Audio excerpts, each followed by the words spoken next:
गुरुर्ब्रह्मा गुरुर्विष्णु गुरुर्देवो महेश्वर गुरु साक्षात् परम ब्रह्म तस्मै श्री गुरुवे नमः।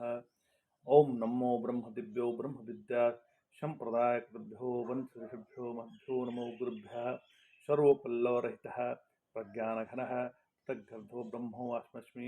ओम नारायणं पद्मभुवं वसिष्ठं शक्तिं च तत्पुत्रं पराशरं च व्यासं शुकं गौड़पदं महांतं गोविंदयोगीन्द्रमथास्य शिष्यं श्रीशंकराचार्यमथास्य पद्मपादं च हस्तामलकं च शिष्यं तं तोटकं वर्तीकारमन्यास्मत् गुरु उन्नशन्तमानतोऽस्मि।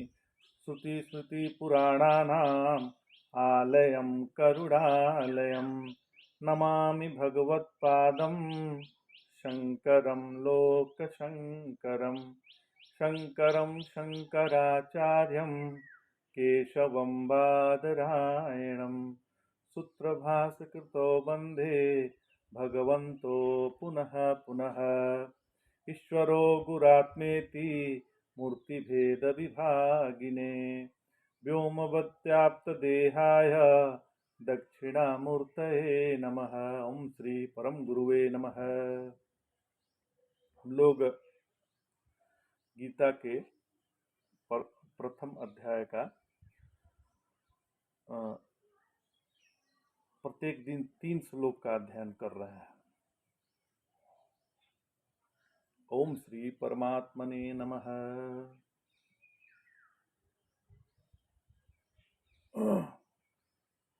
आज हम लोग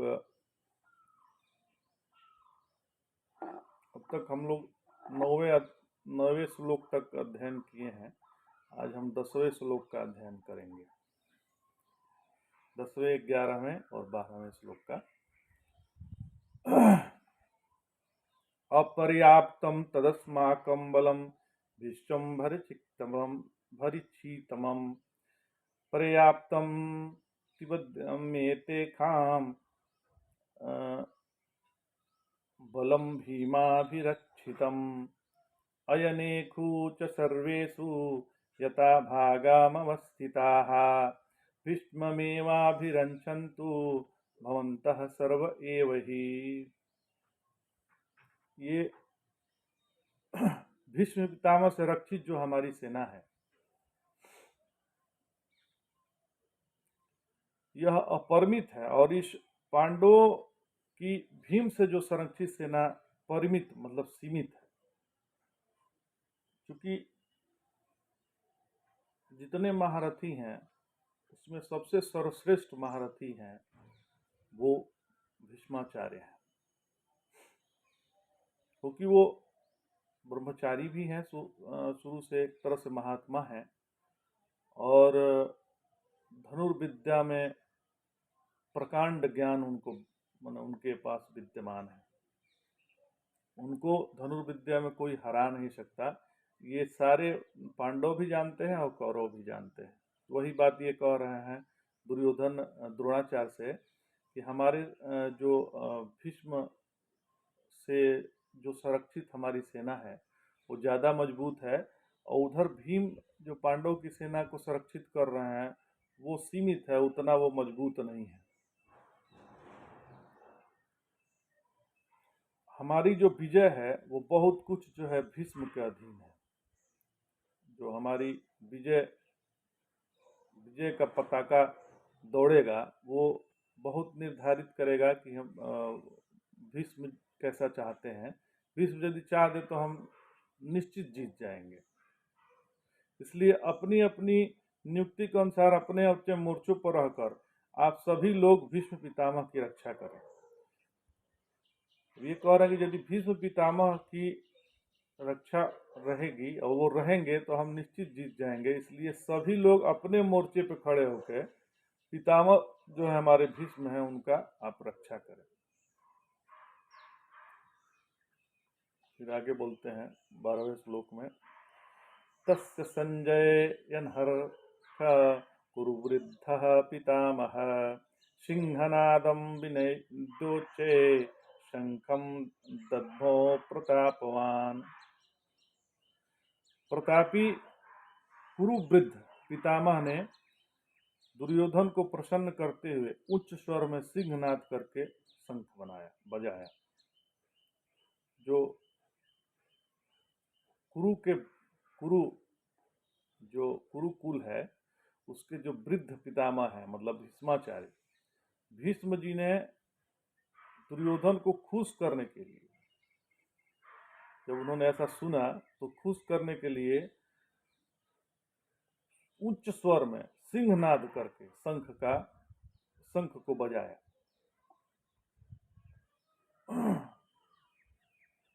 देखिए,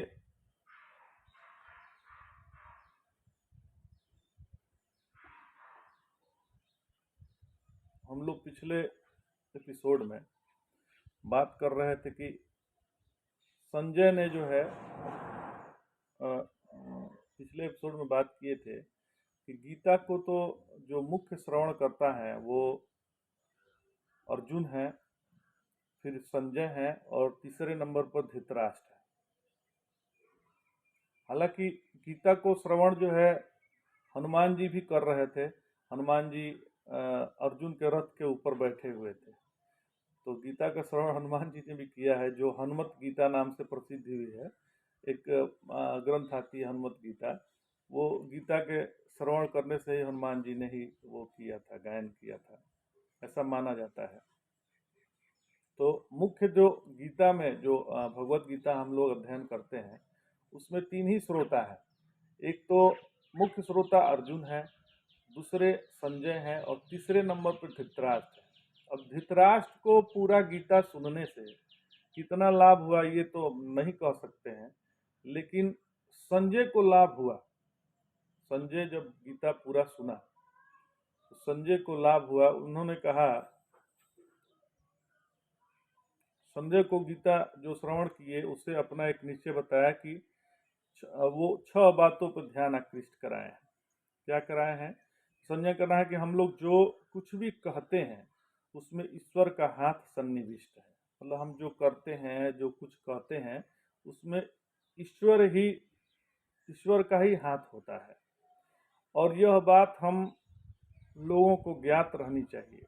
बस इसी बात का हमें ज्ञान होना चाहिए कि जो हम कर रहे हैं, जो हम बोल रहे हैं उसमें ईश्वर का ही हाथ है। बस इसका ध्यान रखना चाहिए।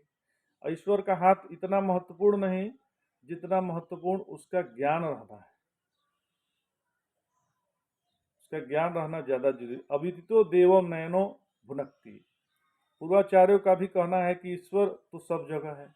जो हमारे पूर्वाचार्य हुए हैं, सारे आचार्य बोले हैं कि ईश्वर तो प्रत्येक जगह है, परंतु वह रक्षा तब करता है जब मालूम पड़े कि ईश्वर रक्षा करता है।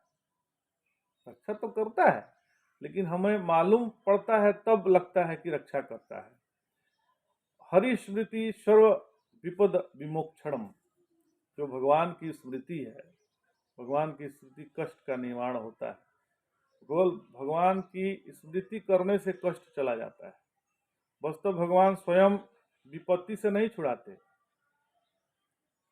भगवान की स्मृति विपत्ति से छुड़ाती है। भगवान नहीं छुड़ाते, उनकी स्मृति छुड़ाती है। भगवान तो विपत्ति के आने में कर्म का फल देते हैं, परंतु जो अपने हृदय में भगवान की स्मृति रखता है उसको विपत्ति का अनुभव नहीं होता। अपने द्वारा किए गए भगवत स्मरणों में यह समर्थ है कि यह विपत्ति को मिटा दे। हृदय में भगवान का विद्यमान होना एक बात है और भगवान का स्मरण होना दूसरी बात है। हमारे हृदय में भगवान है ये एक बात है, लेकिन भगवान का सदैव स्मरण बना हुआ है यह दूसरी बात है। भगवान की स्मृति ही सब दुखों को दूर कर देती है। भगवत विषय हमारे हाथ में है, अतः हमें चाहिए कि हम उसे निरंतर बनाए रखें। हम जो साधन कर रहे हैं उसके पीछे भगवान की प्रेरणा है। साधन का अभिप्राय केवल माला फेरने से नहीं होता है। यह बात हम आपको स्पष्टम सुना देते हैं। जितने आप माला फेरेंगे इससे साधन नहीं हो जाएगा। भारतीय संस्कृति में जीवन के 4 विभाग माने गए हैं। देखिए, महाकवि कालिदास ने रघुवंश की विशेषता बताते हुए भारतीय संस्कृति का निचोड़ प्रस्तुत करती है।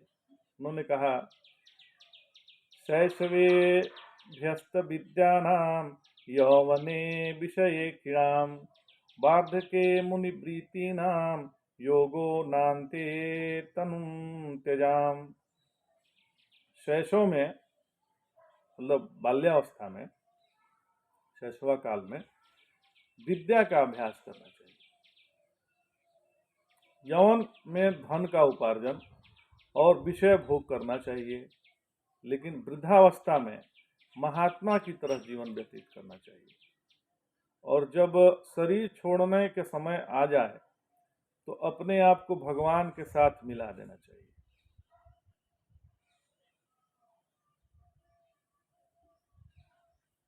इसीलिए देखिए, संजय जो है आगे गीता के जो 18वें अध्याय में संजय खुद ही कहे हैं, यत्र योगेश्वर कृष्णो यत्र पार्थो धनुर्धरः तत्र शिर्विजयोर भूतिर्ध्रुवा नीतिर्मतिर्मम।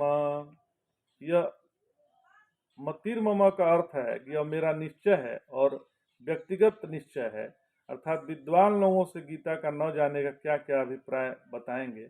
द्वैताद्वैत, विशिष्टाद्वैत, कर्म, भक्ति, योग आदि बहुत से अभिप्राय बताएंगे, परंतु मैंने गीता को श्रवण से जो निश्चय किया है उसमें 6 बातें हैं।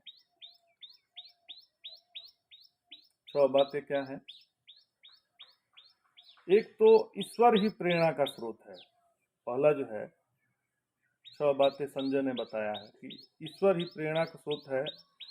यह योगेश्वर साधन बताता है, गुरु के रूप में आता है, शिक्षक के रूप में आता है, माता पिता के रूप में आता है और हृदय में प्रेरणा देता है।